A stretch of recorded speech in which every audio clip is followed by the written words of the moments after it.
Selamat datang di channel YouTube Jaya Inspirasi. Bila Anda diberkati dengan pemberitaan firman Tuhan ini, silakan dukung kami dengan cara channel YouTube Jaya Inspirasi di-subscribe, videonya di-like, dan klik tombol lonceng di bawah ini supaya Anda mendapatkan notifikasi dari setiap video yang kami kirimkan melalui channel ini. Dan jangan lupa video ini boleh dibagikan kepada yang lain. Shalom Bapak Ibu Saudara-saudari, hari ini kita belajar mengenai topik kebangkitan Tuhan Yesus. Apa pentingnya kebangkitan Tuhan Yesus sampai setiap tahun dikenang dan dirayakan dalam ibadah Paskah?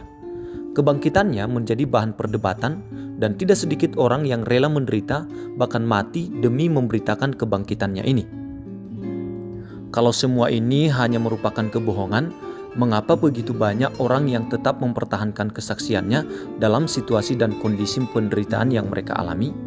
Mengapa begitu banyak orang yang tetap mempertahankan kesaksiannya meskipun dalam situasi dan kondisi penderitaan yang harus mereka tanggung? Mereka menyaksikan bagaimana ia lahir, bagaimana ia dibesarkan, bagaimana ia hidup, bagaimana pelayanannya, bagaimana ia menderita, bahkan bagaimana ia mati di atas kayu salib. Lalu pada hari yang ketiga, dia bangkit dari antara orang mati dan mereka menyaksikan semua peristiwa itu. Di dalam Kisah Para Rasul 4 ayat 20 di sana dikatakan, sebab tidak mungkin bagi kami untuk tidak berkata-kata tentang apa yang telah kami lihat dan apa yang telah kami dengar.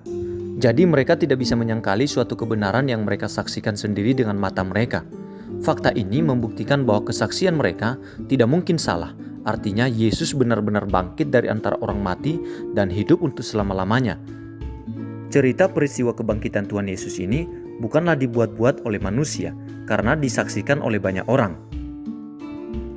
Kalau Tuhan Yesus benar-benar telah bangkit dari antara orang mati, lalu apa tujuan kebangkitannya tersebut dan apa implikasinya di dalam kehidupan kita?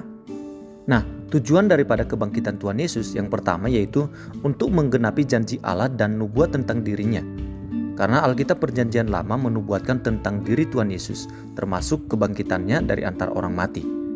Tercatat di dalam Mazmur 16 ayat 10, melalui kebangkitannya dari antara orang mati, ia telah menggenapi semua nubuatan tentang dirinya. Hal ini merupakan suatu bukti bahwa apapun yang telah dinubuatkan di dalam Alkitab itu akan pasti tergenapi.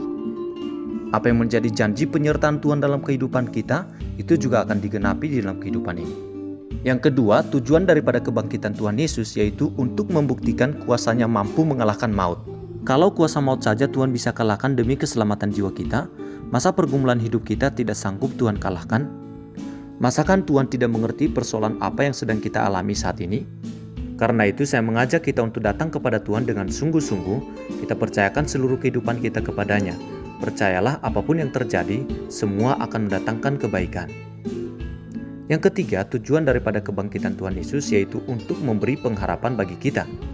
Melalui kebangkitannya, dia memberikan harapan bagi manusia. Hidup ini bukan hanya sekedar untuk dikasih makan, diberi pakaian, diberi fasilitas, menikah lalu punya anak. Bukan hanya sekedar dilahirkan, menjadi besar, lalu menjadi tua dan mati.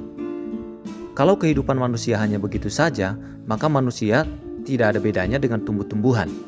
Melalui kebangkitan Tuhan Yesus, ia memberi kepastian bahwa ada kehidupan setelah kematian. Itulah yang menjadi harapan kita. Pengharapan adalah penggerak dari sebuah kehidupan. Bila seseorang kehilangan harapannya, orang tersebut akan merasa diri tidak berguna.